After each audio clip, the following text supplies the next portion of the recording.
What's up, you guys? I am CA, the Life, author of The Life. And getting ready to do chapter 11, Maximum Influence, almost done in this book. We're on chapter 11, which is the law of expectations, the impact of suggestion, with a quote from Peter Drucker leading the way. What gets measured gets done. Talking about setting expectations to get things done, and lead people along the way. Being more persuasive, having more influence, right?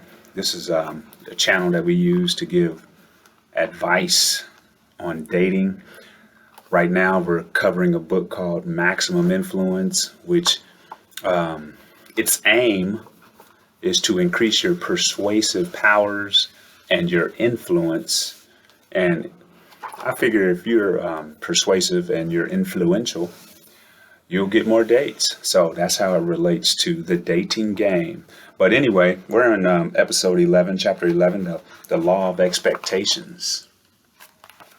All right, the law of expectations. We can influence reality using the law of expectations. It says the law of expectations uses expectations to influence reality and create results. Think about dating. When you're dating or when you're in the dating realm, you want results, right? You want positive results. So if you want results, you should be able to use the law of expectations to get those results. So let's dig into this. First sentence that I highlighted, it says, individuals tend to make decisions based on how others expect them to behave or perform. As a result, people fulfill those expectations, whether they are positive or negative.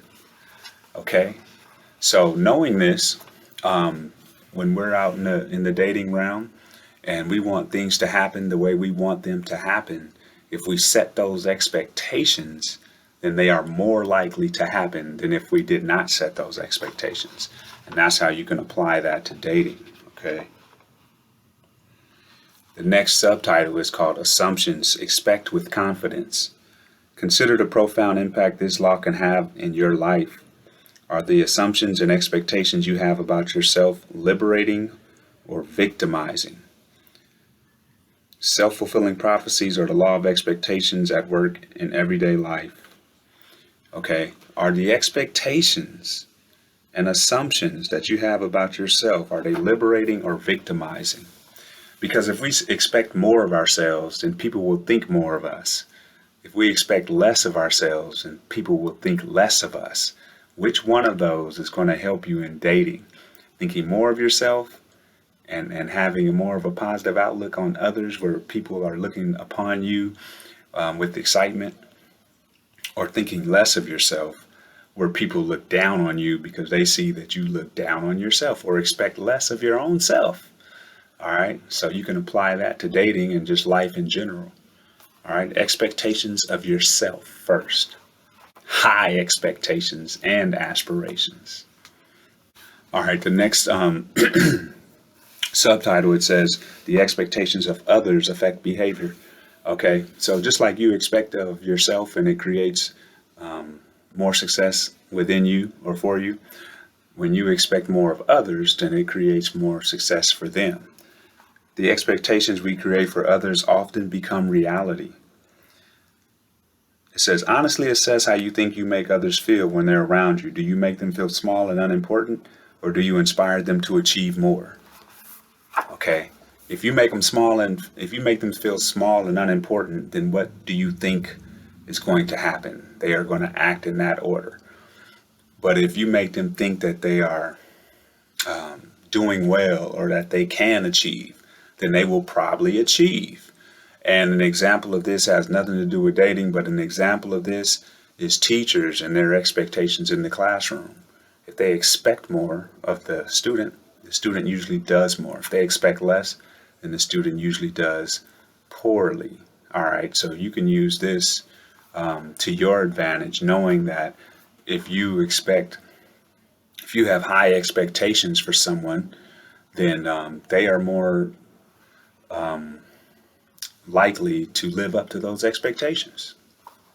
One of the examples they gave for having expectations is in sales. And usually in sales, and especially face-to-face sales or knee-to-knee sales, when you expect someone to sign the contract, you hand them the pen, right? And the person signs the contract because you expect them to. And you can also use that in dating, right? If you hand someone your phone or hand someone the pen, then they're more likely to write their number down or type their number. Just the law of expectations.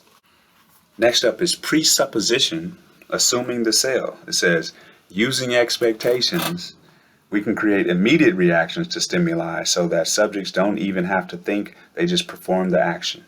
Presuppositions often involve using words and language indicating your assumption that your offer has already been accepted. The power of suggestion can also be extremely effective when you engage the emotions in your presentation. Okay, just like maybe a car salesman would say, just think about how the wind will feel blowing through your hair when you're driving that new drop top, right? They're assuming that you're going to buy it. They're expecting you to buy it. So basically assuming the close. Okay, so maybe in dating you might say, just think about how nice it's going to be when we're out on our first date, having a drink, enjoying each other, etc. Right? Expectations. They talk about embedded commands. Embedded commands.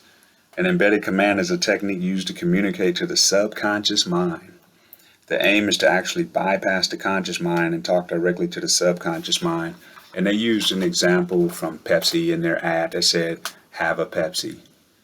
Where, yeah, it's just a slogan, have a Pepsi, but it's really telling you to have a Pepsi.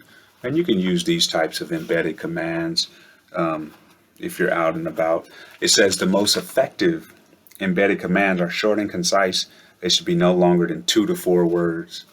Okay, for example, take action now. How good it feels. Follow my lead. Okay, I like that one. Follow my lead. Let's go. Law of inertia. I take the first step. You coming with me. Let's go. All right. And next up is my favorite because I like to talk about goals and goal setting all the time. But next subheading, it says goal setting, creating personal expectations.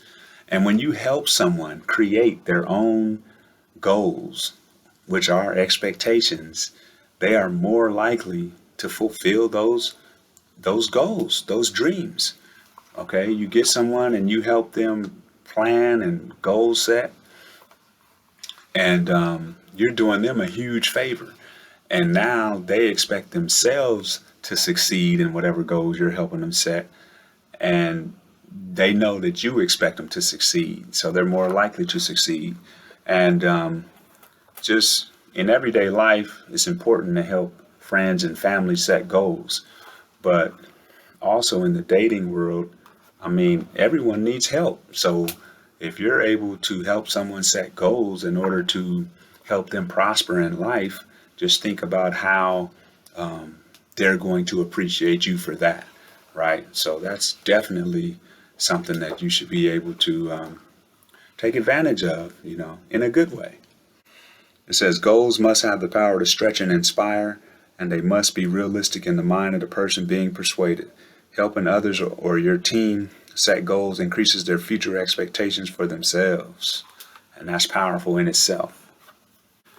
In conclusion, you guys, right out of Maximum Influence, in conclusion, the law of expectations.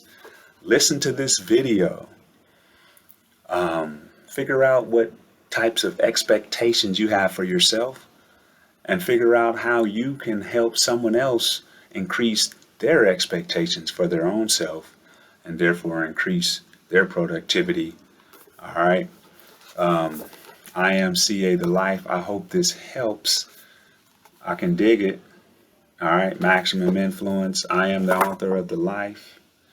I hope you enjoyed this. Please like, please comment, please subscribe. Share this video. Someone that needs it. All right. Peace.